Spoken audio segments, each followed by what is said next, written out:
You know, so many people are fixated and focused on Shedeur Sanders not making the first round in the NFL draft. And I'm over here like, man, there is so much more to talk about. There's so much more that student athletes can learn from the situation. There's so much more that you can use and put in your pocket to help you on your journey, no matter what level you're at as a student athlete. And since nobody else is going to talk about it, they want to focus on him not making it and all these other things. I took it upon myself to come up with a list that I know is going to help you in a major way. So stay tuned. I got 3 points I want to hit on. My first point is something I've said quite a bit. You know, I probably got 4 points, but my first point is liabilities and assets. Now, I've talked to y'all about this many times on this channel. If you have not subscribed, please do so. I've been doing this since 2016. This ain't new for me. This ain't new for me. It's new for a lot of y'all other people that want to jump on trends and act like you care about student athletes, but it's not new for me. I was here before the trends, before it was cool, before NIL, and before the transfer portal. We was right here putting up videos, okay? So the first thing is liabilities and assets. Again, we've talked about this before. Liabilities meaning something that costs you money, something that costs you time, right? And then assets is something that pays you money, gives you money, right? Something that's positive. And when you look at Shedeur Sanders, you have got to ask yourself the question, or the people that are making the decisions, they have to ask themselves the question, is this more of a liability or a asset? Is it more of a liability or asset to have Shedeur Sanders on his team? So they told you. They don't have to tell you, they showed you. That first round said, you know what, we feel like he's more of a liability than an asset. So we want to make sure that we make the next move, the best move for us. And it's not what Shedeur Sanders, regardless of what everybody else says, we think for our organization, he's more of a liability. He's going to require more work than we're actually going to get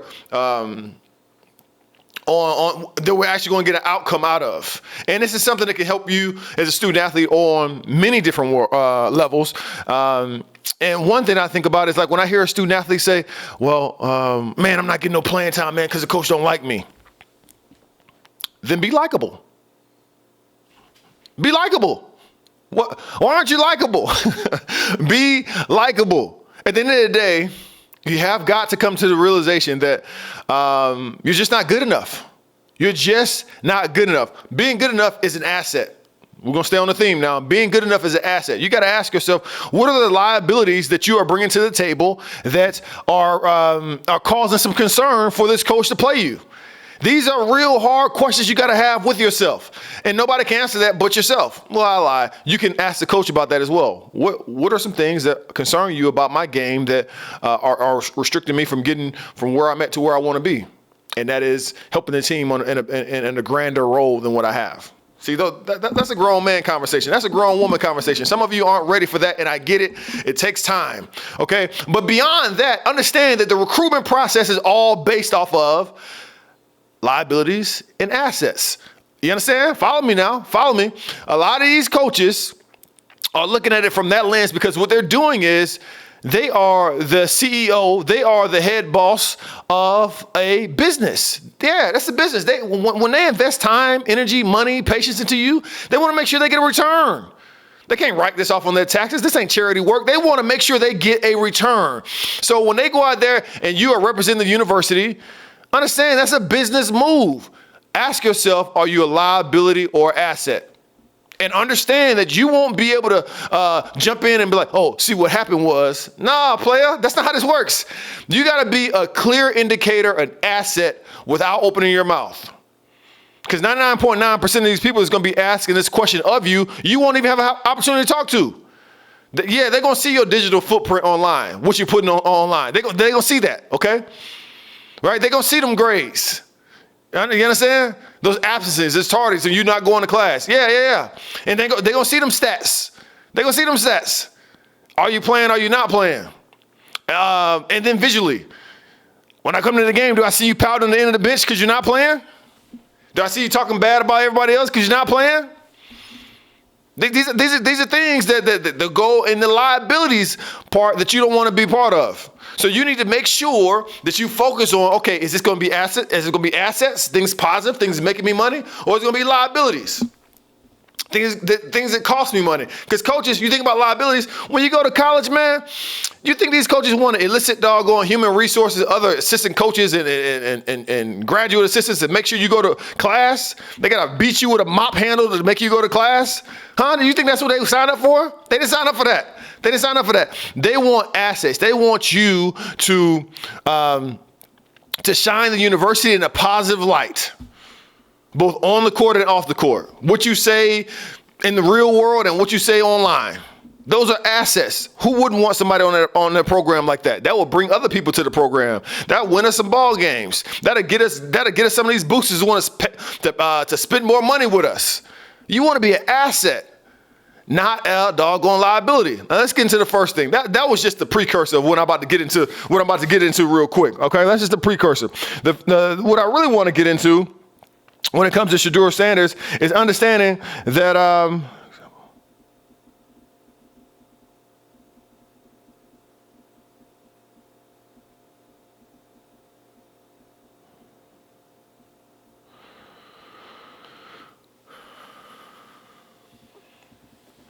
Now there's 3 points. I want to get into that really is going to help student athletes maximize their time and their experience. And the first thing is this: have that conversation with your parents. When I'm thinking about Shedeur Sanders, I'm thinking about him sometimes being overshadowed by his legendary coach and legendary dad, Deion Sanders, prime time. No complaints here. I'm a fan, to say the least. But what I am, but what I want to also say is sometimes that can overshadow Shedeur's contributions.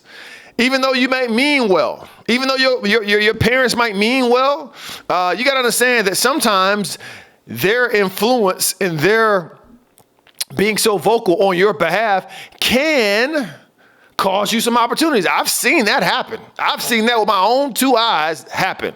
That people are like, I want to recruit so-and-so, but I got to, if that's a package deal with the dad who's always talking during my timeouts, I'm trying to talk to my players, he's over there in the stands running his mouth. If that's the package deal with the mom always calling me like, why my baby can't get more playing time? If I got to get all that, nah, player, I'll pass on that. I'd rather get somebody that may be a little bit not as good as that player, but parents aren't involved to the point where they're so distracting, and I can build that player up versus this player. I can't tell this player anything. Look at the mom, look at the dad. I don't want this. And that's what you got to think about as far as your parents are concerned. They can advocate for you. I'm not trying to say it shouldn't be any of their business. It is their business. But understand that they don't want to be so distracting that it compromises your opportunities. When it works, it works. But what I'm telling you is more times than not, it's not going to work. For every LeVar Ball that can kind of help influence, whether it be coaches or the general consensus, public opinion about their son or daughter, there are thousands of people that have messed up stuff because their mom and dad just knew better and want to run their mouth. So be mindful of that. Number 2, I would say, the second thing, I want you to stay tuned to the last one, because my last one is my favorite. I'm probably going to go on a rant here, but I'll try to keep it short. But my second one is this. I don't know if Shedeur Sanders is doing this, but I know it would be something that's easily done if you were in their position, or if I were in their position. And that is, once he didn't get drafted that first round, it could be easy to start comparing yourself. Oh, man, but so-and-so got drafted. I'm better than that person. Oh, so-and-so got drafted. I beat him in a doggone combine. So-and-so. And some of y'all are doing that even at your level. So-and-so went to Division III, so I know I'm at least Division I, Division II. So-and-so got this offer. I know I should be getting this. Listen, let me tell you something. If you focus on somebody else's plate, you're going to mess around and miss what you have on your own plate.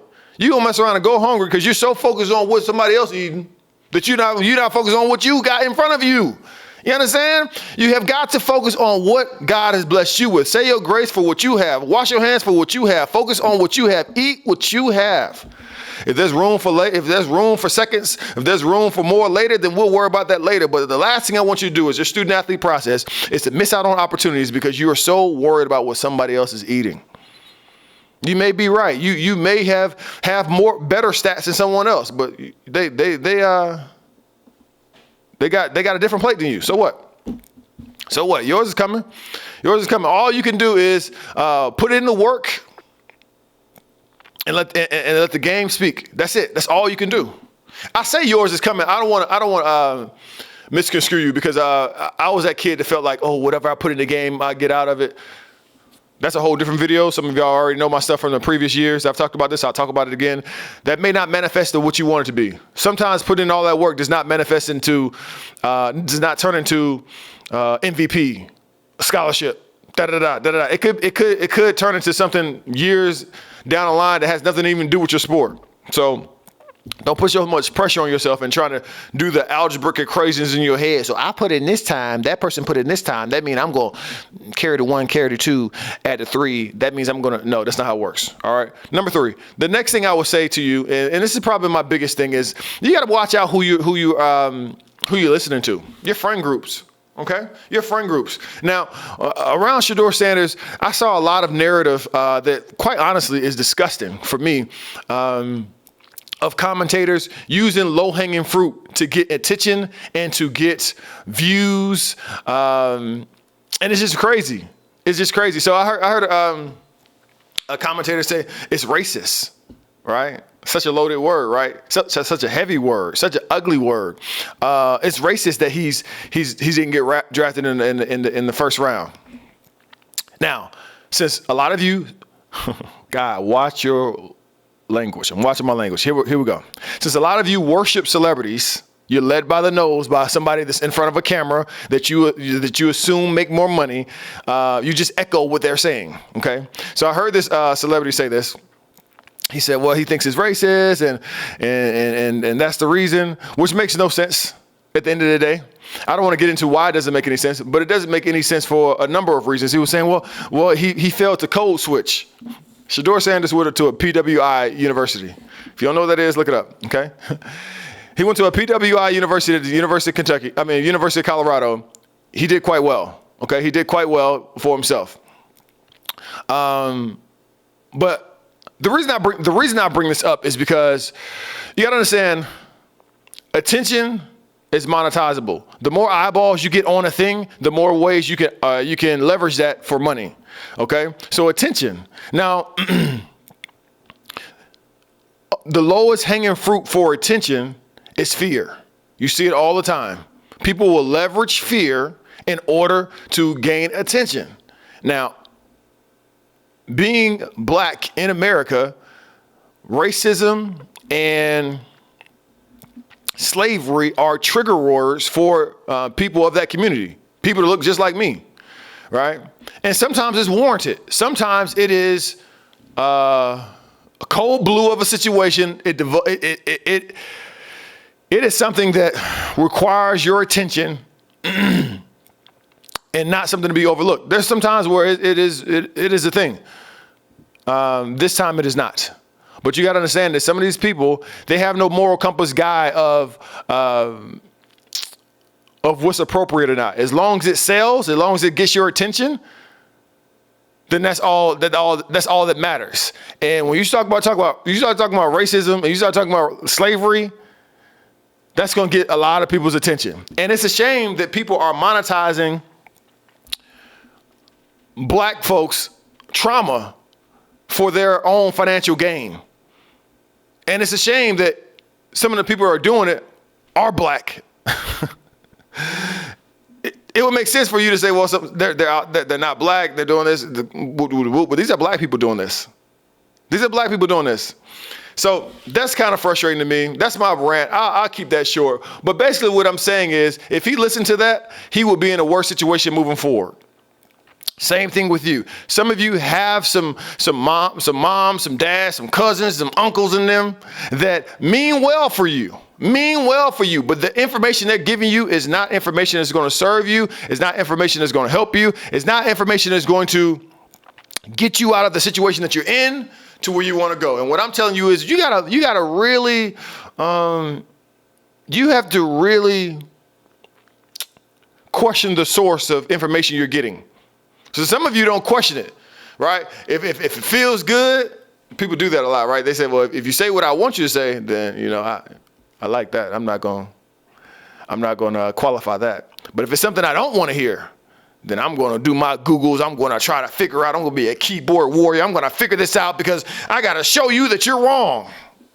And what I'm saying is sometimes what you don't want to hear is the thing you need to hear. And the thing that you love to hear is the thing that's getting you further and further from your target. Your parents may mean well for you, but they may be giving you some bull crap when it comes to information. And I want to make sure that you're aware of that. You gotta be mindful of the information that you allow to download in your ear, right? Because here's the thing: the first time you're on the bench and you're not getting any playing time, and the first thing you do is you're talking to your friends, is to the right and left of you, who's also on the bench, who's also not getting playing time.